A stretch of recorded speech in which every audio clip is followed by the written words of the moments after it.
Hello guys! இன்னைக்கு வந்து பார்த்தீங்கன்னா, ஒரு சூப்பரான ப்ராடக்ட் ரிவ்யூவோட வந்திருக்கோம். எப்படி இருக்குன்னு சொல்லிட்டு பார்க்கலாமா? இன்னைக்கு வந்து பார்த்தீங்கன்னா, நம்ம வந்து முறுக்கச்சி தான் வாங்கியிருந்தோம் மீஷோல. ரொம்ப சூப்பரா இருந்துச்சு. இது வந்து ஆக்சுவலா எனக்கு போடல. பக்கத்து வீட்டுக்காரங்க ஆர்டர் சொல்லி ஆர்டர் பண்ணியிருந்தாங்க. ஸோ, அவங்களுக்காக ஆர்டர் பண்ணியிருந்தேன். ஸோ, எப்படி இருக்குன்னு சொல்லிட்டு ரிவ்யூ மட்டும் எடுத்துப்போன்னு சொல்லிட்டு ஓப்பன் பண்ணி பார்த்தேன். ரொம்ப நல்லா இருந்துச்சு. ₹220 ₹220. இது வந்து தீபாவளி ஆஃபர்ல வாங்கினது. ஸோ, நல்லாவே இருந்துச்சு. இது எல்லாமே அப்புறம் ஓப்பன் பண்ணி பார்த்தேன். இதில கிட்டத்தட்ட ஒரு 6லேருந்து 6 அச்சு வரையும் கொடுத்துருந்தாங்க. ரொம்ப பியூட்டிஃபுல்லா இருந்துச்சு. இது ஓப்பன் பண்ணி பார்க்கலாம். உங்களுக்கு வேணுங்கிறவங்க நீங்க மீஷோல ஆர்டர் பண்ணிக்கோங்க. ரொம்ப நல்லாயிருக்கு.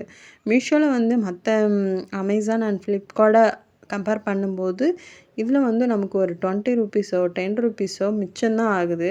ஸோ, அதனால வந்து அதே ப்ராடக்ட்ட நம்ம இதில போட்டு பார்த்தோன்னா, அழகா வந்து உங்களுக்கு காட்டுது. சிலது வந்து கிடைக்கல அப்படின்னா, அது குயிக் பண்ணிடுங்க. கிடைச்ச வரையும் நீங்க வந்து அதில ஆர்டர் பண்ணுறத நீங்க மீஷோல ஆர்டர் பண்ணிக்கலாம். பட் ஆனா, அதில கொஞ்சம் குயிக்கா வரும். இதில மீஷோல வந்து கொஞ்சம் லேட்டா வரும். அதுதான் ஒண்ணு பிரச்சனை. 10 டேஸ் ஆகும். சில ப்ராடக்ட்லாம் கொஞ்சம் சீக்கிரமாவே வந்து நமக்கு வந்துரும். தீபாவளி டைமுங்கிறதுனால கொஞ்சம் லேட்டா தான் வருது. பட் சில ட்ரெஸ்ஸஸ்லாம் குயிக்காவே வந்துருச்சு. இது ரொம்ப நல்லா இருந்துச்சு. இந்த மாரி எடுத்து பார்த்தீங்கன்னா, கிட்டத்தட்ட ஒரு 5, 6 அச்சு கொடுத்துருந்தாங்க. ப்ளஸ் இத வந்து உள்ள மாவு போட்டு இந்த சுத்தி சுத்தி புழியணும் போல. ரொம்பவே நல்லா இருந்துச்சு. இந்த ப்ராடக்ட் வேணும் அப்படின்னா, நீங்களும் மீஷோல ஆர்டர் பண்ணி என்ஜாய் பண்ணுங்க. Happy Deepavali! Likes, share, subscribe my channel Priya vlogs.